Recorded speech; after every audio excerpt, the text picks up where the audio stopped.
Hello everyone. Welcome back to Top 10, a show where I listen to an entire artist's discography and I give you the top 10. We all go through different phases in our life, and back in middle school, I was deep within my emo phase. Me and my emo friends made a really shitty death metal band called Chaos, spelled with a K. We didn't finish one song and it sounded awful, but we were adorable.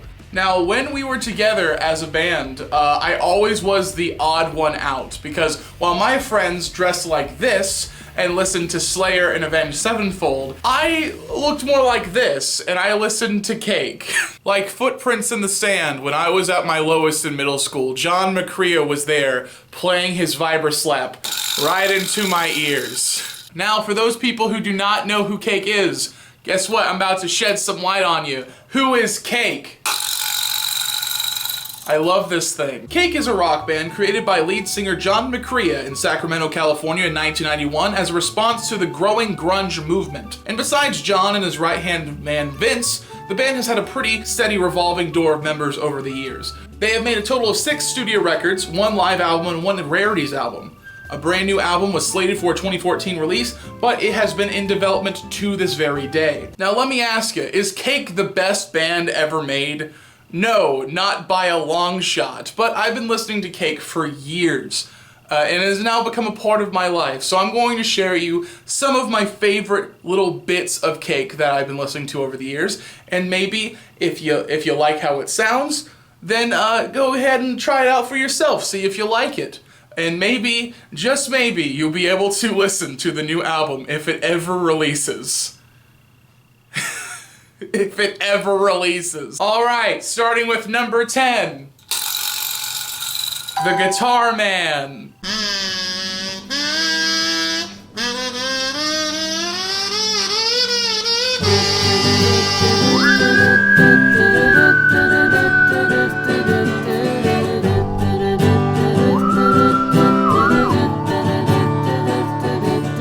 Cake is a band that like to do a lot of covers. Their most famous being I Will Survive by Gloria Gaynor. They did a good job transforming that disco hit into something that really fits their own unique style. And I understand why it's very popular. I think it is a very fun song, but it is not my favorite. Instead, I like how Cake did Bread's classic song, The Guitar Man. The Guitar Man is from the album Pressure Chief. He can make you love, he can make you cry. He will bring you down, he will get you high.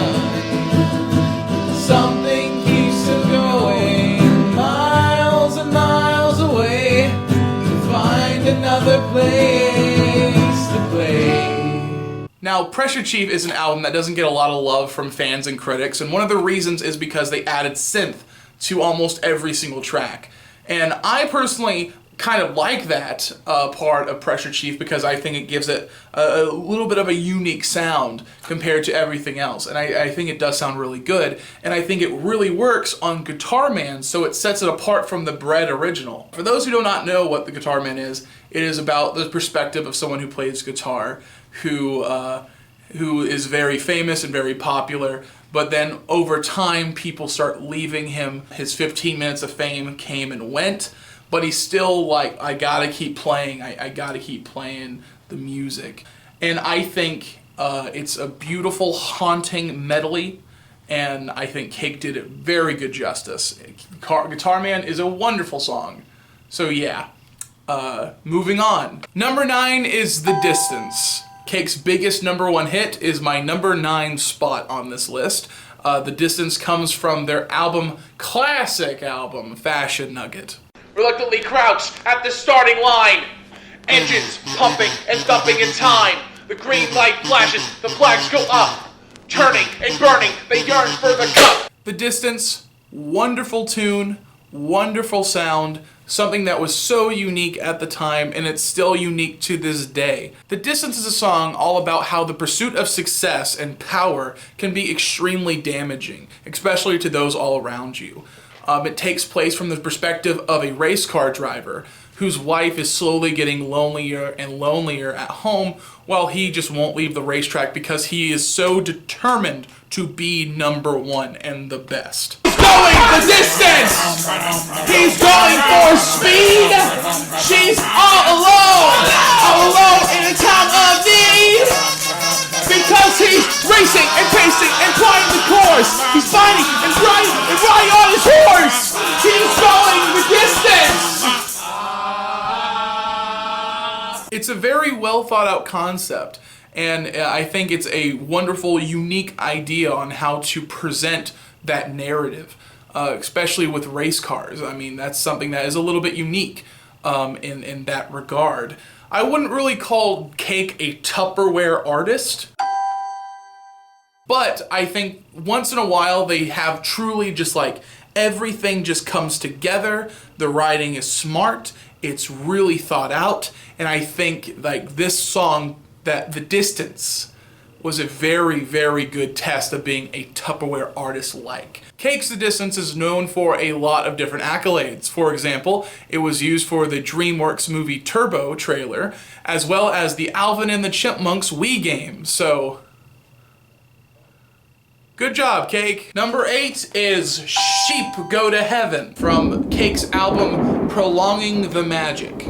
Sheep Go to Heaven is a song that is all about death, the process of what happens to you right after you die, and also the corpse's perspective on the entire situation. And the grave digger puts on the forceps. The stone mason does all the work. The barber can give you a haircut. The carpenter can take you out to lunch. Now, one of the most interesting things about it is its chorus. The whole chorus takes its inspiration from Matthew 25:31, which pretty much states that if you are a follower of Christ, you will go to heaven, but goats, they go their own path. They stray away from the flock, they do their own thing, and so they're destined to go to hell. Sheep go to heaven, goats go to hell. Sheep go to heaven, goats go to hell. In the second verse, John is not talking about death at all, like he was in the first verse. Instead, he's talking about how he doesn't want to go to Sunset Strip, he doesn't want to listen to those kinds of bands, he doesn't want to be in that kind of lifestyle. In the song, it's saying that John is destined to go to hell because he's never ever been following what like everyone else is following. He doesn't want to go see the popular bands at the time. He wants to go and just go his own path, his own way. Which makes a lot of sense because the reason why Cake was made was a response to the ever-growing popular grunge movement. Number 7 is Nugget from the album Fashion Nugget.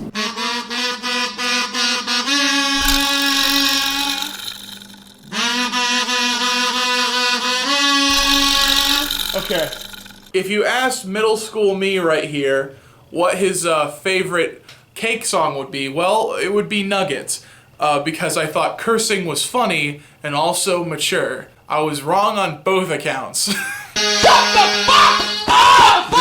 Right! Learn to fuck up in the fuck! Like, shut the fuck up! Why do I think it's a great song? Well, I think the bass line is absolutely funky. I think the drums hit hard, and it's also filled with McCrea's favorite instrument,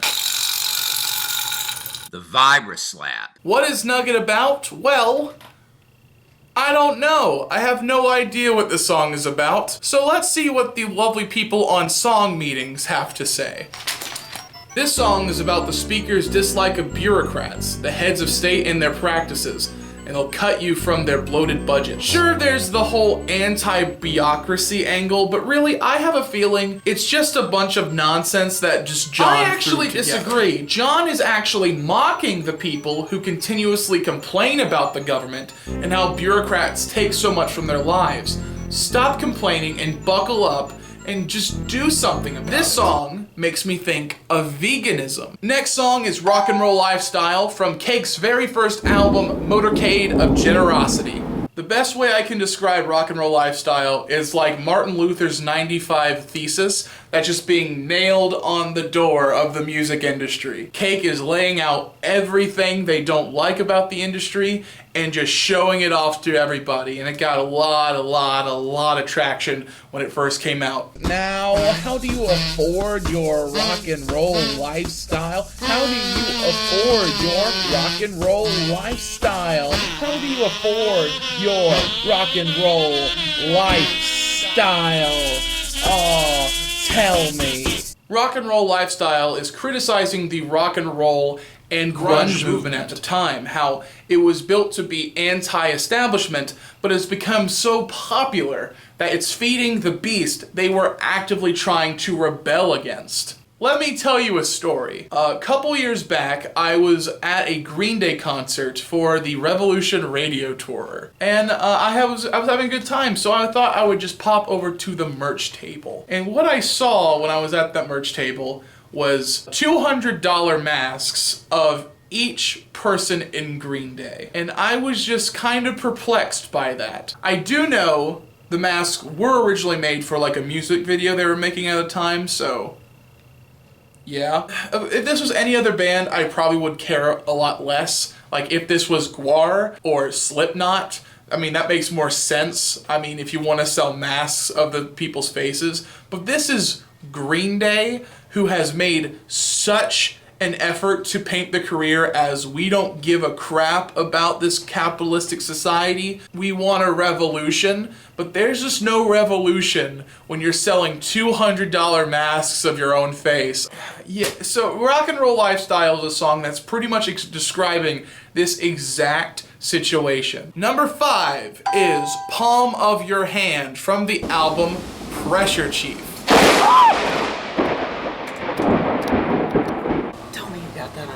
I did. Hell yes. That was so scary. Oh my god, that woke me up. Now, I will admit this song has been kind of a sleeper hit for me. I mean, this song has always been on my rotation. I've been listening to this song for years, but I just never really appreciated it until I listened to all of Cake's stuff again to prepare for this video. And I just think Palm of Your Hand is just a wonderful, nice, simple song. No extra frills, it's kind of laid back, but I think it's a wonderful song. When the house was standing, you'd never have believed it. When the house was standing, you'd never have believed. The bricks and mortar have all given way. At first they resisted, but then they began to sway. This song is all about how uncertain the future is, and it uses the imagery of a collapsed house to do so. And it just paints such a really nice, sad image in your head that just wraps you up in like a cozy, melancholic blanket. I think it's great. I'm sorry for all those diehard Cake fans if you're watching, because this one probably just came out of nowhere right here, but I think it's very good. This song actually knocked Frank Sinatra out of this list, and I think Frank Sinatra is a wonderful freaking song itself, so I hope that determines how much quality I think Palm of Your Hand has. Next up is Mustache Man, Wasted, from the latest album, 2011's Showroom of Compassion. That is right, there hasn't been a Cake album in 10 freaking years. The mustache man on the carpet of his van. You can feel your fatty tissues giving way to sweaty hands. And the loopers keep distorting and the tweeters kiss the girls. His blonde rimmed glasses look so square beneath his curls. According to the website songfacts.com, the big inspiration of the song was McCrea, who was growing up in the 70s and 80s, where he noticed that all the high school or upperclassmen were all growing mustaches. Now that's just the inspiration, but what is the song about? Well, I'm sure it changes from person to person, but I do agree with this genius contributor under the name of Rattlesnake Acrobat, where they think that the song was from the perspective of a woman who feels like she wasted her life in a party lifestyle that's just filled with drinking and casual sex. I've wasted so much time. I have wasted so much time.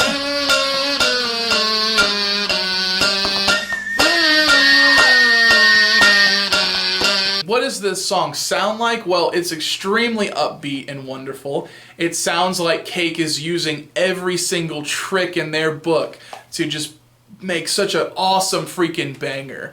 They use their vibra-slap, they use whistles, they use background vocals, they use cowbell, they use so much cool stuff in this one. And I think it sounds awesome. It's very much the standout single to me on this album that's already filled with fantastic songs. Next up is Comfort Eagle from the album Comfort Eagle. This song is awesome. It's very similar to Rock and Roll Lifestyle, how it is criticizing the music industry, but instead of talking about how hypocritical the rock industry has become, it is comparing the rock industry to a cult. We are building a religion. We're building it bigger. We're widening the corridors and adding more lanes. We are building a religion, a limited edition. We're now accepting callers for these pendant keychains. This song is probably the hardest Cake has ever gone in their entire career. It is just so heavy in a wonderful way, and it has a wonderful Middle Eastern inspired sound as well, which is extremely unique and awesome. One other thing I like about the song, it utilizes the little bell ring that you hear from record stores, talking about how like it's working, they're getting more sales, more people are coming into the record stores, which might as well just be like houses of worship. His hat is on backwards. He can show you his tattoos. He's in the music business. He is calling you dude! Comfort Eagle, the whole album is fantastic. I would say Comfort Eagle is my favorite out of every single Cake album. So, like, I know I've only just talked about Comfort Eagle right here, and it's like the first song from this album, but I will say, if you just bought Comfort Eagle, you will not be disappointed. Or you can stream it like a normal person. Number 2 is Satan Is My Motor from the album Prolonging the Magic Again. I've got wheels of polished steel. I've got tires that grab the road. Now this song is an absolute earworm. Cake is no stranger to making songs about cars. You have race car yayas, you have stick shifts and safety belts, you have Long Line of Cars, you have The Distance, and you have Satan Is My Motor. Satan is my motor. Hear my motor purr. Satan is the only one who seems to understand. This song is extremely divisive about what this could actually mean, so I will be giving out the 2 most popular fan theories of what the song is about. So let me just read it from this list right here. So number 1, this song could be about McCrea singing about how people view him being an atheist. Even though he's an extremely nice person who cares about everyone in his life, people must think he is a Satanist just because he doesn't believe in God. And this whole song is pretty much being a tongue-in-cheek song talking about, like, I'm extremely nice, but man, Satan, I love Satan. don't take that out of context. Now, number 2, McCrea could be talking about how there are bad intentions that lie within everyone's core. And everyone can give in to temptation even if they have the best intentions. So everyone has the ability to become evil. And you just have to make sure that you keep yourself in line and just make sure you follow like the right morals, because very easily you can stray away from the path and become a monster. Anyway, Satan Is My Motor is a wonderful song. I sing it in my head all the time because I live in Alabama, and if I sang that out loud, ooh boy, people would not be happy campers around me. But yeah, I think it's a great song. That's why it's my number 2 slot. So next up is my number 1. But first, let me give you some honorable mentions. We had Wheels, No Phone, Dime, Carbon Monoxide, End of the Movie, Long Time, Easy Fresh, Bound Away, Never There, Ruby Don't Take Your Love to Town, Thrills, Opera Singer, Meanwhile We're James, Commissioning a Symphony in C, Long Line Cars, Love You Madly, Frank Sinatra, Friend is a Four-Letter Word, Italian Leather Sofa, Pentagram, Jolene, Ain't No Good, Mexico, and Cool Blue Reason. Alright, it's now time for our number 1 Cake Albums song thing. Here it is. It is Short Skirt and Long Jacket from Comfort Eagle.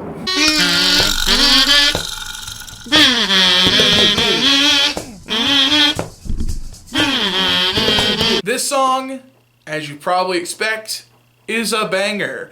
Wonderful song, wonderful horns, wonderful beat, and a wonderful message. It's just fantastic. She's playing with her jewelry. She's putting up her hair. She's touring the facilities and picking up slack. I want a girl with a short skirt and a long jacket. So this song is all about someone who is fantasizing about what their perfect woman partner would be.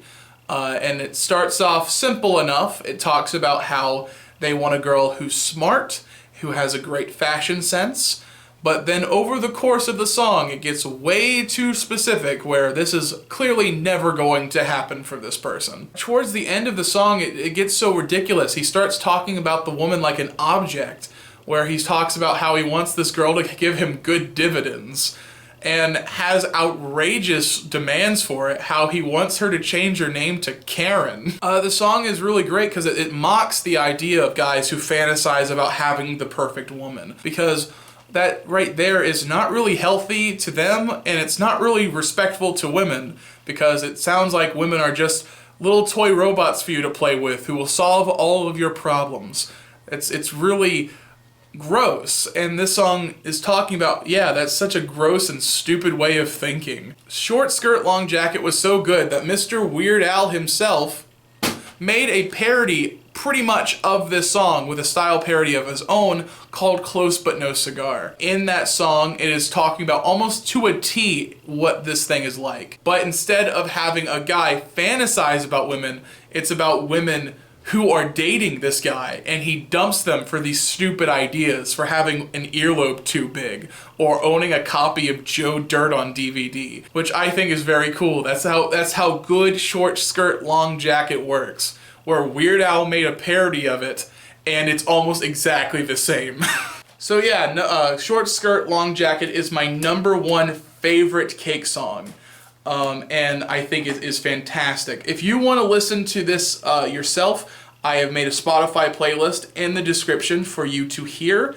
It will feature all the top 10 songs I have talked about in order, so you can listen for yourself, see if you agree with me, see if you disagree with me. Leave your top 10 in the description, because I want to see what your favorites is. We've done that a lot with the They Might Be Giants video. And it's such an awesome little perspective where I can see exactly which songs that you guys love to death. I think it's extremely fun with this show. Anyway, this has been Cake Top 10. Thank you to my patrons, Nathan Ardern, Rich Lewis, Ethan Alias, Renato Francisco, Glumberger, DJ Gordias, DJ Sticker, Bulbous Penguin, Chester, and Frank Javsey. Thank you for watching. Bye!